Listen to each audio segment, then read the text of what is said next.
And we're back with the Mini JCW team with the number 62 TCA Mini Cooper, and we have Tony with us again. So let's talk a little bit about this car, and I believe this is probably as close to stock as you can get. This is as close to stock as you're going to get. It is basically a stock Mini with a better suspension, better tires, but everything else is Mini. Now, I believe this is one of the old IMSA cars, correct? Correct, that is correct. And if we open the door, we can probably see, yep, there they are. So there's some red left over from the old IMSA days. And you also notice the roll cage, but you also notice that it's missing a lot of interior structure there. And that's to clear that door cage. Well, and it's to clear, yeah, exactly. It's got to fit this cage, which bumps out into the door, as you can see. And I believe this is something related to the old like NASCAR standards. This is where they built it. Correct. This was for the IMSA standards that we had to build it to. And so, as you were mentioning earlier, got the air jack system still in the car.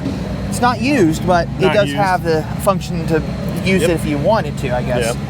All the safety equipment that's required to run an SRO, pretty much the same in any race series. You got yourself a race seat, steering wheel. You'll notice that the dash is still in there. But we're going to use this Motec unit as our dashboard. Now I am curious, what's the side net for? There's basically a head restraint. Okay. If you get into a really bad accident. Okay, so it's an added protection. Yeah. Yep. Added protection. So if we go around to the hatch area, this is the refueling port for its old IMSA days. Correct. We still use it today. Yeah. And this is. Well, if you were going to go into pit and refuel it, then you would do that, but you fill it up from there anyway. You know, it's the weights in the back that we put down in there. Yeah. So why are the weights in the boot area on the TCAs, but in the TCs they're in the seat area? It's best for the weight, I guess you would say, not so much transfer, but how you spread the weight around the car. It's better back here to have those. You see a lot of cars, they put their battery way back here for that weight transfer. Kind of the same principle there. Now, I've always been curious, why is the interior, I've seen some interiors are silver. Some silver, some white. It's just a choice. Just choice. Some don't paint their panels. This is a painted white panel. And it's basically a break from the driver's compartment to where you've got your fuel. Okay, so kind of a fire break, as it were. Exactly. Okay. And then this two-pronged... the death... you don't want to get caught up on that, right? So. To shut the hatch. But for the most part, it looks very much like a street. A lot more stickers on this one than your street variant. You've got a cool suit right there for the driver. He plugs into that. He's got a t-shirt there. Ice cold fluid can run around. It does get very, very hot in the car. You'll see a fire suppression bottle down there at the bottom. He also has lots of camera. Lots of cameras. Got to have 1, 2, 3 right there. And I think you put like 3 more in the car every once in a while. Usually like 3 or 4. And then we have the carbon fiber shifter column or shifter tunnel. There is no key. Simple on and off of the electrics with that. Okay. Start it with your main button just like normal from that. Still one of the air jack bottles right there that doesn't get pumps used. Out a stud and lifts the car up. So if we pop the hood, you'll see the 2-liter, 200 horsepower, I believe, right? Correct. Roughly around that 200 horsepower. And that's largely because I know this factory JCW has 228. This is to do with racing, what is it? Yes, regulations. Balance of performance. Balance of performance, racing regulations, rules, because they have to follow certain rules and specs and guidelines. So while they would love to add more horsepower, this is professional racing. And in professional racing, they have to follow certain guidelines. So this car is 200 horsepower. And pretty much, as you can see, pretty much stock everything everywhere around. I'm curious how. It says AEM. Say AEM on it. I'm just kind of curious. That's a good question. Don't know. It's attached to an NM something or other. I used to remember too. With a cable going to it, you think it would go to something important. So anyway, it's we also have a fire suppression right there. And it does have the coilovers, and these are set to about Usually around 3.5. 3.5. Yep. Yep. So about 3.5 right there.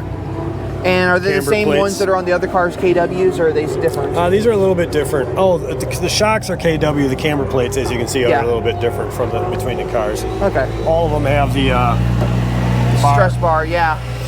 And also, this one has just one auxiliary cooler right here, whereas the others have one on both sides. Yeah. Brakes, JCW, calipers, and rotors that we purchase. Yeah.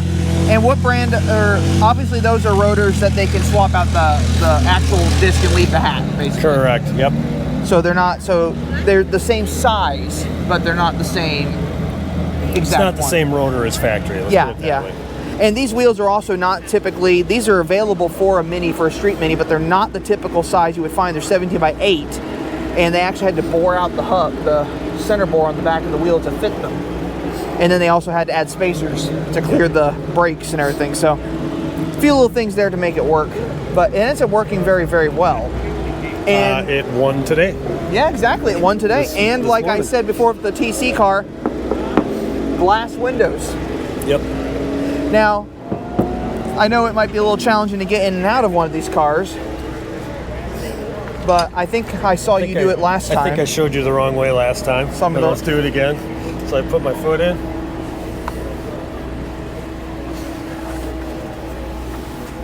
And now you're in the car.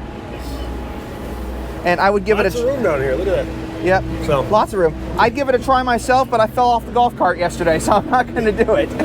Right. Just as easy to get out. I'm a little sore from that, so I think I'm going to just leave it at that and let you do it.